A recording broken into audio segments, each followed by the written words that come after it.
Good evening, everyone. Welcome to Black Logic. So President-elect Donald Trump has announced his intentions to nominate no other than Kash Patel as the new director of the FBI. Now, Patel, known for his previous role as chief of staff to acting Defense Secretary Christopher Miller, has been a polarizing figure due to his involvement in promoting the Fedsurrection, which is a conspiracy theory which alleges that undercover FBI agents instigated the Capitol riot on January 6th of 2021.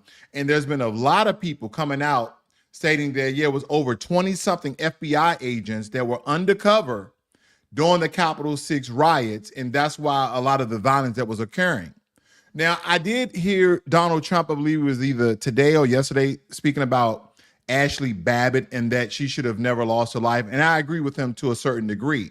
But she should never try to enter the chamber where the Congress people were holding the peaceful transfer of power, and that is why she lost her life. But nonetheless, people are looking at this transfer to FBI Kash Patel as a stark change in leadership, that he will go in and investigate the FBI and root out any evil doings that might have been done under a previous administration. Now, critics express concerns that Patel's appointment could lead to a resurgence of civil rights era abuse within the FBI, given his stated intentions to reform the Bureau's operation. Now, a lot of supporters, however, argue that his leadership could bring much needed accountability and transparency to the agency. Now, as the Senate prepares for Patel's confirmation hearings, the nation watches closely, aware of the significant impact this leadership could have over federal law enforcement and civil liberties. I think it's a good thing. I think that someone who is a large critic of the FBI becomes head of the FBI so we can root out a lot of the evil things that the FBI allege have been doing. So again, I'm in agreement with this. Hopefully everybody else is as well. Things need to be shaken up, and these are the right people to do it. Okay, he's not getting your long-term Democratic or Republican or even independent politicians. He's getting people who criticize these agencies who may be politicians themselves. So this is a good thing. I don't see nothing wrong with that. Great news. So after 15 months of intense conflict resulting in over 46,000 Palestinian deaths, Israel and Hamas have agreed to a ceasefire. Finally. And this is to take effect on January 19th, the day before Donald Trump's inauguration. Monday is when Donald Trump will be inaugurated, and the 19th is this Sunday. Now, this was mediated by no other than Qatar and the U.S., but it includes a phased plan for the release of hostages and prisoners. There has been withdrawal of Israeli forces from Gaza and reconstruction efforts. Now, in Gaza, the announcement have been met with mixed emotions. While many celebrate the prospect of peace and relief from ongoing hostilities, others express skepticism about the durability of the ceasefire and the challenges of rebuilding amidst deep-seated tensions. Now, the international community remains cautiously optimistic, emphasizing the need for a sustainable political solution to ensure lasting peace in the region. This is a good thing. This is a good thing for both sides. First of all, the best thing for me, and this is my personal opinion, that there will be a stop of loss of life due to war of the conflict. And secondly, loved ones will receive family members back, and some will receive the bodies of their family members back, but they can have closure, they can have peace. So this is a good thing. I just get tired of all the senseless death that we have in the world altogether because of differences, whether it be socioeconomics or religion altogether, okay? And of course, there's some other debates of what this conflict and war, or even Hamas kidnapping over 1,200 and killing over 1,200 people from Israel. So again, this is a good thing. This is movement in the right direction, and I'm glad that this is occurring. Next. Investigations have uncovered a disturbing trend of Indian nationals being lured to Russia. Now, they didn't think they was going over there on H-1B visas that they won't get these tech jobs. They knew that they were going to be closely associated with the military. They knew this because Russia currently is under the pretense, when they lured them over here, a lot of these Indian nationals, they were under the pretense of employment, only to find themselves deployed to the front lines in Ukraine. Russia has duped these Indian nationals that they were just there for support. They were there for logistics. Yeah, we need you guys to load the truck. We need you guys to load the mill vans and the, all these other things, just helping out and assisting them in war, but not actually in war. And I told you guys this. Remember this the other day? I believe this was, today is Thursday. I believe I said something about this on Monday or Tuesday, where I was stating that Russia is allies with India and China and look for troops, okay? Look for troops to be borrowed. And they're saying they got duped into fighting this Russian war they had nothing about, but they were supporting the war. Listen. This is just my conjecture. If you're over there supporting Russia in their war, then you're already part of the war. You're just indirectly, but now you see these guys suited and booted, and they're fighting against Ukraine. And of course, India is not in war against Ukraine, but since they're allies, they're using these people however they see fit. And guess where they're going? Man, this reminds me of the Civil War. This reminds me of all the wars in America where you have the low-hanging fruit that you think of people and you put them on the front lines. Yeah, you don't see no light-skinned Indians here. They're light brown, and they're going to the front lines. And families of the victims report that their loved ones were promised jobs as helpers in the Russian army, but were instead coerced into combat roles leading to fatalities. What does coerced mean? Do coerced mean convinced? Do coerced mean pressured? Do coerced mean threatened? Because if you did that, you wasn't coerced, you were threatened. Like, if you don't do this, we're going to kill you ourselves. But coerced mean manipulation. Now, you're not going to manipulate me to go to the front lines in a war that you have with another country. I'm like, no, we're going to send you back to India. You're just going to be poor. Okay, send me back to India. I'm not fighting your war.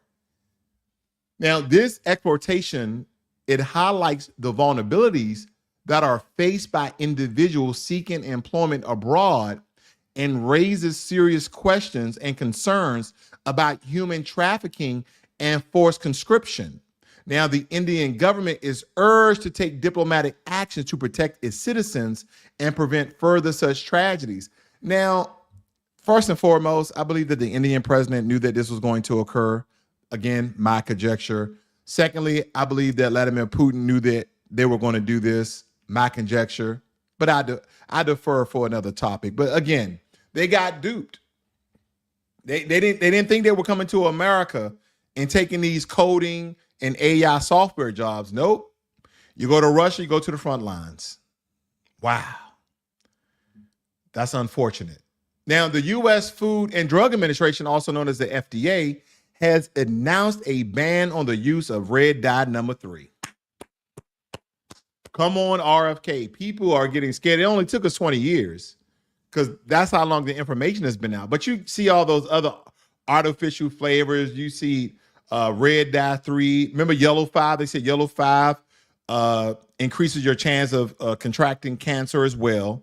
But nonetheless, the FDA has announced a ban on the use of red dye number 3 in foods, which is considered a dietary supplement in oral medications, citing studies linking the dye to cancer in lab animals. And manufacturers have until January of 2027 to remove the dye from their products. And we're going to go over why that's such a long timeline. But red dye number 3, also known as a word that I cannot state. Okay, I cannot state what this chemical name is. But nonetheless, red dye number 3 has been used to impart a bright red color to various consumables. Health experts advise consumers to check product labels and opt for items free from artificial colorings, as some studies have associated synthetic dyes with health risks, including behavior issues in children. This is why your children are going crazy, because they got red 3 and they got yellow 5. That does not need to be in the food. These are some of the reasons.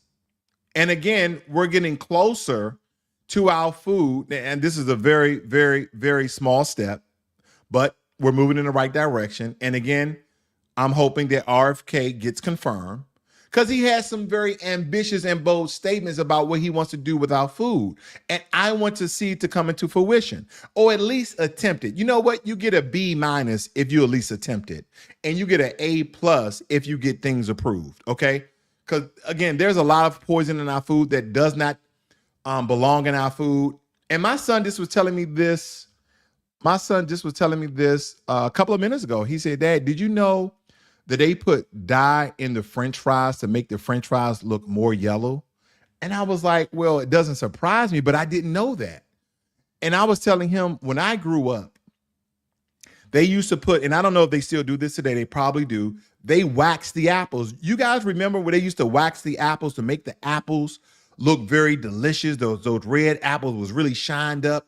And then when you bought an apple, and probably like me, I didn't know to wash it off until a little later, until my parents were like, hey, you got to wash that off. I'm like, oh, okay, I didn't know. Like, why? Oh, it's bugs on it. It's wax on it. Like, why they got wax on it? They do it to make it look good. But nonetheless, I found out that a lot of these grocery stores at this time, I don't know if they're still doing it, okay? I don't do much shopping. My wife does a lot of the shopping. But farmers will come to these grocery stores, let's say, for instance, with 3 barrels of apples. The grocery stores will pick through 3 barrels of apples and only pick the apples that were perfect.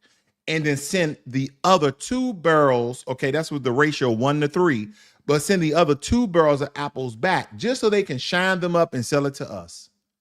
And come to find out, my son know that they're putting dye in French fries to make the French fries look better than they already are. And he said, Dad, why are they doing that? I said, because in America, son, if things look good, we believe they're good. And then, of course, they use a lot of these flavonoids. They use sugar. They use salt, all these things that are addictive. And mind you, I read a book called Fat Chance by Robert L. Lustig that told me about all these different forms of sugar. So I'm just going to give you 2 out the gate. Look at some of the ingredients of the things you eat. If these 2 ingredients are in it, please, please don't eat it. If it's maltodextrin in it, do not eat it. Please, Lord God, do not eat maltodextrin. And another one's called dextrose. Don't eat dextrose either. Now, there's many more, but those are the 2 that come to mind. So please, please, please, please. And processed red meat increases your risk of dementia. Did you guys know that? Yeah, a recent study has found that regular consumption of processed red meats, such as bacon, oh, they always gotta mess with the food. Don't get me wrong, I don't eat much pork, okay? I'm pretty ex-nayed out of my diet, but I do have 2 weaknesses. It's smoked bacon and ribs, Lord. But anyway, bacon and sausages is associated with 13% increase risk of dementia and cognitive decline. Researchers suggest that chemicals are released during the digestion of red meat may contribute to the buildup of toxic proteins in the brain. Health professionals recommend reducing intake of processed meats and adopting a balanced diet rich, of course, in whole grains, fruits, and vegetables, and lean proteins to support brain health and overall well-being. This is why we need someone as ambitious and bold as RFK. Just leave the food alone. And early in my earlier broadcast from this morning, I told you guys that I'll put together some of the things of when I get sick, when I get a cold, if I ever contract the flu, or when I'm feeling down. Some of the supplements, some of these herbal homeopathic supplements that I take, I'm not going to spend long. I'm going to run right through them so you guys can see it. And of course, you can pause it as you watch the rewind of this video. But here's one. This is the miracle leaf, okay? They call it the miracle leaf, the leaf of life. I've heard all sorts of things here, and I wanted to give you guys, you guys may not be familiar with this, okay? You may not be familiar with this, but this is FDA approved. There's no alcohol in it. It is an herbal supplement. And these, and I'm no medical doctor, okay? This is me just giving you what I use, okay? This has always helped me. For a very long time, I haven't been sick more than 48 hours. And this is my remedy. They got the suggested use of this on the back of the bottle, okay? I have at least 2 in my pantry at all times, okay? It's sugar-free, it's alcohol-free. Let me see what else that I can show you guys. You guys can look at this for yourselves, okay? And this will show you what it does. It's antibacterial, antifungal, and antihistamine properties, okay? Next, black seed oil. Black seed oil needs no introduction. A lot of you guys are familiar with black seed oil. Okay, next, oil of oregano. I told you guys, oil of oregano is very, very powerful. It's very powerful. Let me tell you, anytime you take oil of oregano, from, the pure source, the concentrated source, please dilute it in water. If you're doing like anywhere from 4 to 8 drops, please dilute it in water. This will burn your throat. Let me tell you something. I thought I was taking the miracle leaf at one time, and I end up taking oil of oregano because the miracle leaf, you can just drop it in your mouth. It's kind of sweet to the taste, but nonetheless, you just drop it in your mouth, right? And you swallow it. I did the same thing with oil of oregano, and my whole lungs was on fire. So don't do that. Dilute if you take this. Again, I'm not giving you medical advice. I'm just telling you what I take when I'm sick. These are some of the things that I take, okay? Now, cell salts, okay? Cell salts. These are the cell salts that I take. You guys can go ahead and research more things about cell salts. I know it has some information down here, but it states that it's for colds, simple nervous tension, fatigue, and headaches. And you just put these under your tongue and you let them dissolve. I usually put like anywhere from 6 to 12 under my tongue, and I let them dissolve. Yeah, this is my regimen. Of course, elderberry. Okay, elderberry. I take that as well. You see there a lot of the purchases, and vitamin D, because a lot of us do not get vitamin D, especially during the winter where most people are inside, because even in Texas it's really, really cold. But nonetheless, those are some of the things that I promise you guys that I'll show you when I feel down in the dumps. I got the cold, I got a flu, I got a cough, I got mucus, whatever it may be. I always do this regimen, and believe me, I'm cleared up. I'm cleared up in about 48 hours. I have yet to be sick over 2 days. I'm feeling great that third day. I may not be 100%, but I feel great that third day.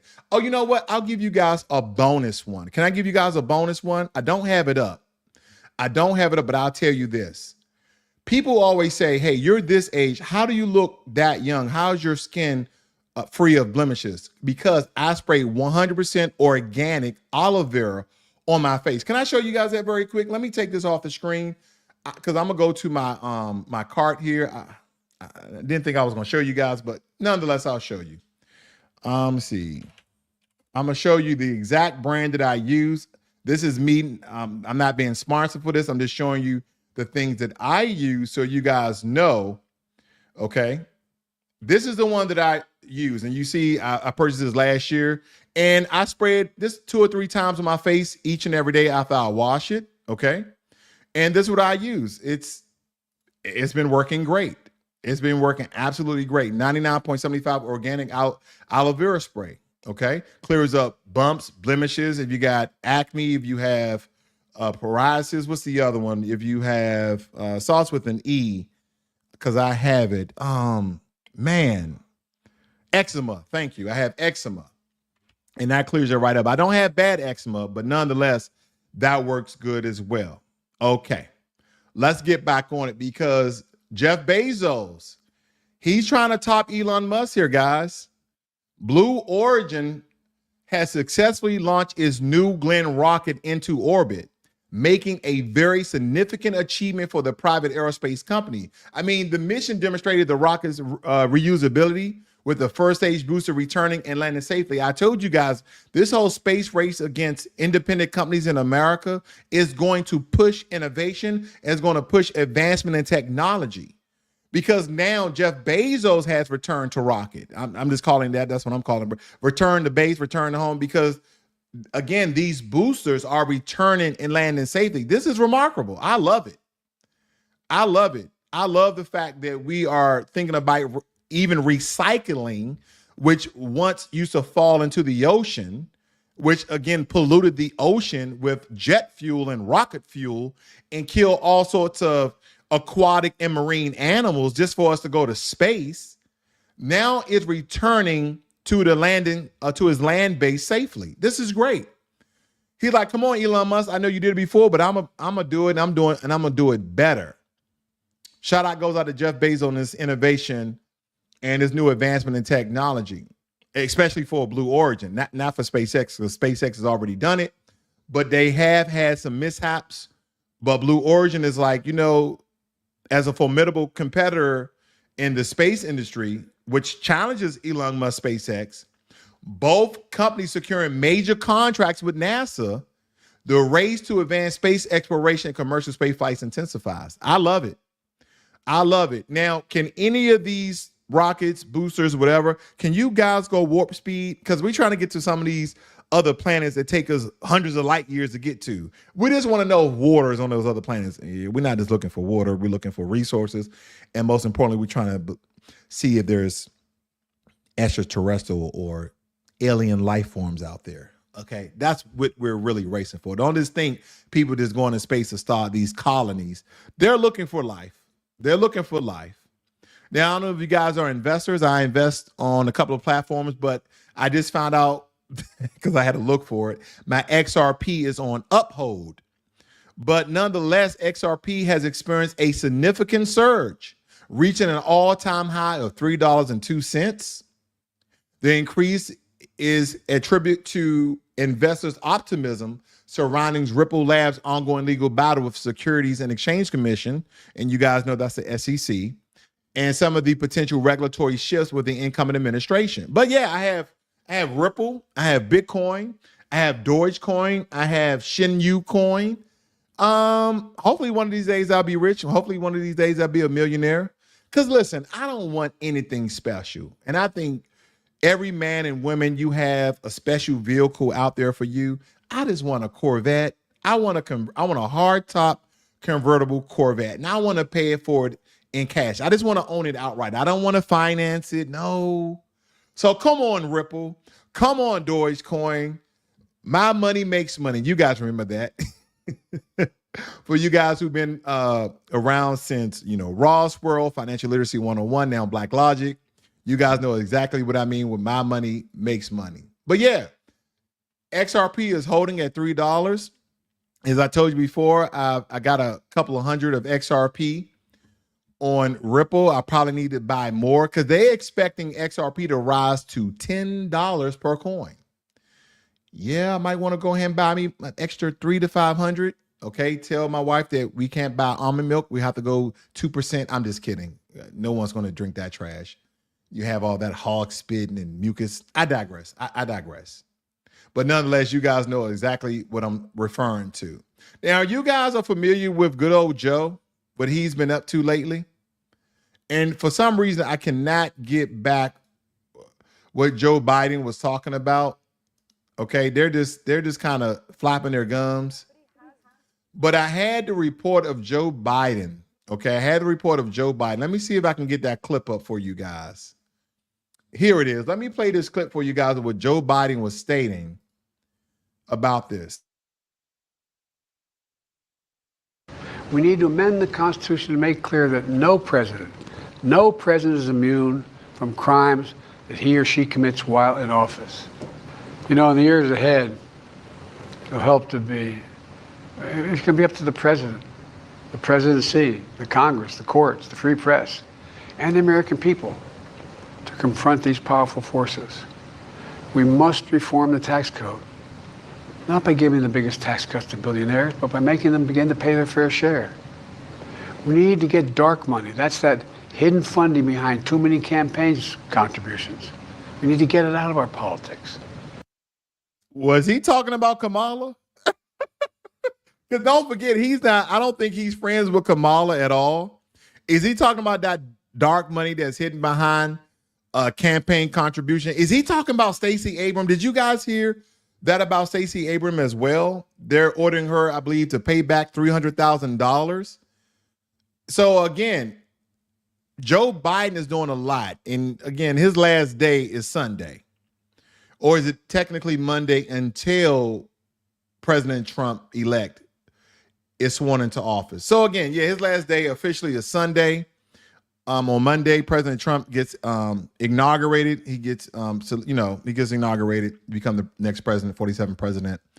But nonetheless, I'm not disagreeing with Joe Biden. But it is time for him to go. As I told you, I'm very neutral.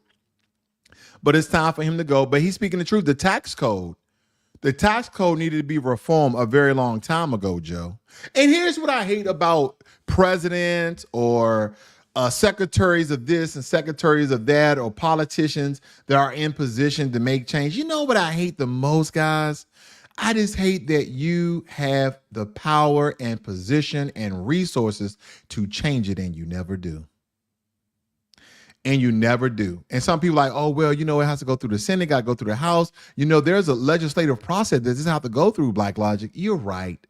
But God damn it, if I'm the president, I'm signing all type of executive orders because I'm going to change something, even if it's temporary. Even if it's temporary. And granted, the executive orders, they can't make them for everything, but I'm going to do something because there are so many loops. There are so many gray areas in the tax code. So again, I agree with Joe. We need to enact an 18-year time limit, time and term, for the strongest ethics reforms for our Supreme Court. We need to ban members of Congress from trading stock. Whoa. Okay, again, he waited until his last speech to talk about this. And this is very important. Now, a lot of you, of course, do not like Joe Biden. I get it. But I can at least respect what he's saying. The Supreme Court should have a term limit. Did you know that once you become selected as a Supreme Court justice and then you're confirmed, did you know that you can stay on the bench until the day that you die? I mean, they can be up there 95 years old, still a Supreme Court justice. A lot of these people die on the court.